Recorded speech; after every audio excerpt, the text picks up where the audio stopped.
2015 when I hatched this crazy idea to take my love of the Buddha Dharma and merge it with my love of tarot, launching the concept of mindful tarot and beginning to fill my altars and my meditation space with all manner of not very Soto Zen Buddhist accoutrements. Tarot of the She by Emily Carding was new in my life and became one of the very first tarot decks that I put on my Kuan Yin altar. And it's been there ever since. I rarely read with it, and yet somehow it has had pride of place in my reading, in my altar, in my reading space, by being on my altar. So today, I'm going to rectify the fact that Tarot of the She is not a deck I read with by making my own personal reading copy of the deck on Make Playing Cards. The thing about Tarot of the She, well known to all of us who obsess about such things, is that it is that Schiffer cardstock. Not all Schiffer cardstock is like this, and they've been doing a much better job in the past couple years. But that Schiffer cardstock that is super glossy, cardboard feeling, it shuffles okay, but it just doesn't feel nice in the hands. So this is the setup, gang, and I just wanted to share that. I've got my iPad here. I have a template taped onto this chest so that I always place the cards in the same place. I've got my iPad zoomed in so that the image is sort of fills the screen that I think will translate better into the Make Playing Cards template. And because of the high gloss, I mean, this is such a jerry-rigged setup. This is so absurdly low tech. But because of using, an iPad's camera, it's a pretty good camera, but, I can't control things like the glare. And you can see my reflection in the high gloss, even though I don't have any direct lighting on the setup. To the naked eye, this is, there should not be reflections, and yet there is.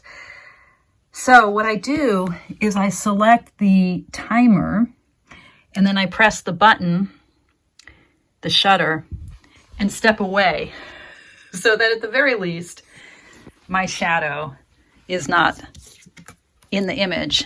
And in fact, the image looks okay. I think it's going to look all right in the Make Playing Cards format. I've been testing this with uploading a few images, and what will happen is that we'll end up cropping almost as if I were doing, just because of there's a hair on that card, almost as if we were just doing a deck mod and making this a more narrow deck. We'll end up cropping the image on the Make Playing Cards site. So there we go. Oops, I didn't step away. I've got to do that one again because you can see my reflection there. So I'm going to delete that. It says delete 10 photos because I'm using, for some reason, I'm not sure why this setup is the way it is, but it somehow helps. I'm using the burst feature, so it takes 10 pictures in a row. Okay, so step back, get out of the glare. And I'm just going to keep going. I'm going to do the whole dang thing, the whole dang deck. And I'll come back when I've completed this project and I have the Make Playing Cards version in hand, and you can see how it turned out. This is how Esther makes crappy but fully functional study decks for herself. Okay, so it's here. It arrived. My personalized little modified Tarot of the She. Let's see how it turned out. I decided, my favorite cardstock on Make Playing Cards is probably Excited. My favorite cardstock is probably the linen, but given the high gloss vibe of the original Tarot of the She, I decided to go with not with the linen, but instead with the what's it called? The Superior Smooth. Look now, all of the titles are cut off, all of them. That is just the way of it, and I knew that. Oh, and I knew that would be the way of it. They're legible, they're differently cut off. Oh my goodness. I mean, no one would say this is a good version of the deck, right? But it's my version of the deck. And the sigil on the back is cut off, right? I mean, you know, I am not a talented, I know how to do Photoshop. I am not a talented tech person. I just love me my tarot, and I love this deck. I mean, as I say, this is a deck that, I love the Queen of Swords here, Gift of Reason. This was probably the card I manipulated the most because I just could not get it right, and I could not get, so, you know, the original version of it, the Gift of Reason was completely cut off. Anyway, what was I saying? Yeah, this is a deck that I love, you know, that's been on my altar since I acquired it. Probably one of the very first, if not the first deck on my altar, when I decided to sort of bring tarot, when I decided to come out of the tarot closet. And yeah, I mean, see, this is so sad. The High Priestess is all cut off, but these cards are now usable. They're in a cardstock that I like. They have that delicious new tarot deck smell. The images are free. Now you could achieve a lot of this with just a regular old deck mod where you cut off the edges, but you'd still have that super glossy, thick shiffer cardstock. And the images here, they've been they've been cropped a fair amount on the sides, but not too badly. But they have also been slightly enlarged, so the images kind of pop out. And that means that this deck is now not just a deck that I love in principle, not just a deck that's super important to me in principle. Oh, look at that Hanged Man. But a deck that I will actually use. Pan, you minx. You imp, you pan. You. The Tower. Whoa. I mean, there's always been something, yeah, and that Sun card, which is the image that's on the box, Emily Carding's box for this, the Schiffer box. This has been a deck that, you know, from the moment I got it, it just seemed to have, it seemed to call, you know, yeah, judgment. It seemed to have, you know, I'm not someone who has any relationship with the she, or, you know, certainly not my heritage to think about the she and their relationship to the landscape. But I love that. But wow, the Ace of Wands, Warrior. But you know, this deck and the kind of crazy sort of self-taught feel of the artwork, it just has always really spoken to me. Has always seemed to have a kind of deep magic to it. Oh God, this Warrior 7, you know, this really does feel like the Bodhisattva card. A hero's challenge. Yeah. Some of the keywords I love.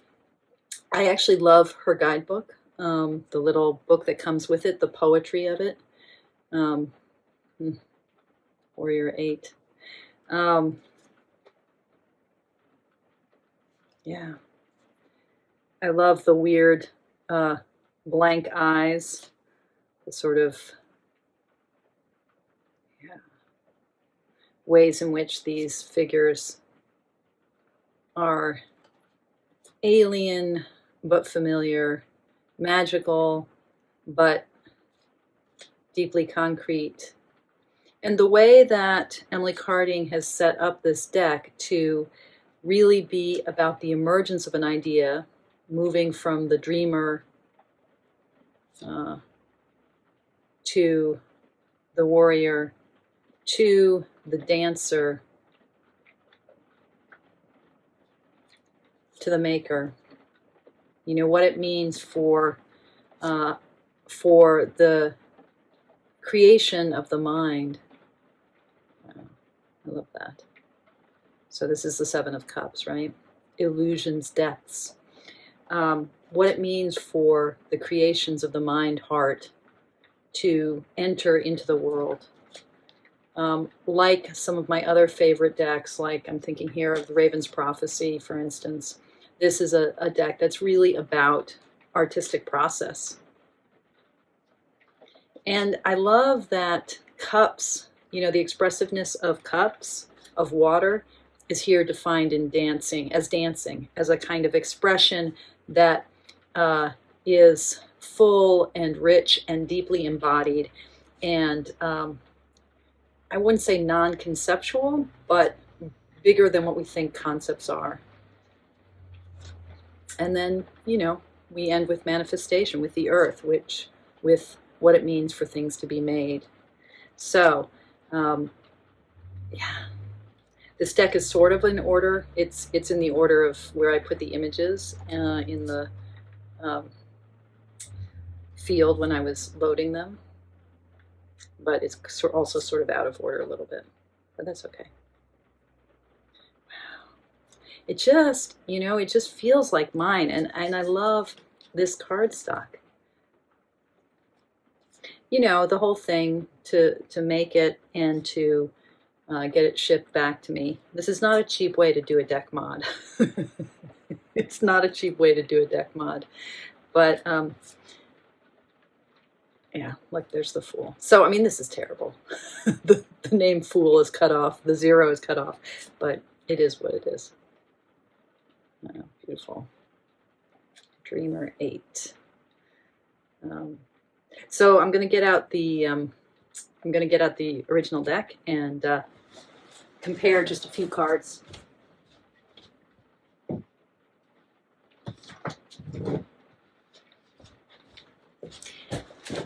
So here's the box. And the original deck, you know, will continue to sit on my altar. The book it comes with is irreplaceable, is really precious. Yeah,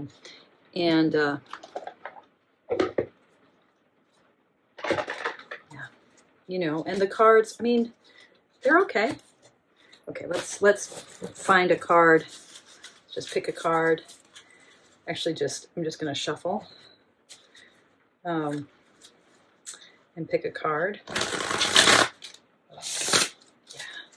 Yeah, the Superior Smooth shuffles really nicely, I gotta say. I mean, linen. I still do really love the make playing cards linen, but the Superior Smooth, pretty darn good. Pretty darn good. Okay, so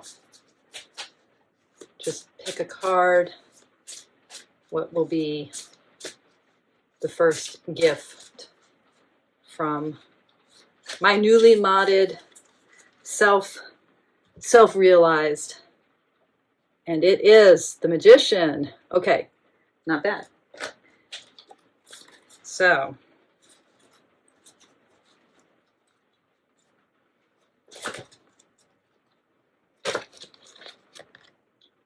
you can see, okay, you can see what's been cut off on the sides, right? The Superior Smooth, the Make Playing card is not bigger, it's not taller than the Schiffer, right? And it's certainly not as wide. It's shorter and of course narrower, but the image, the aspect ratio is different, and so the image is bigger. And then of course, you know, the Schiffer cardstock is much thicker. It's not, you know, I mean, I hate glossy cardstock, but it's not as beverage coaster as it could be. And then yeah, the sigil gets cut off. So there we go. My Tarot of the She. Yeah. Thanks for watching. And as always, thanks you guys. As always, thank you for your practice.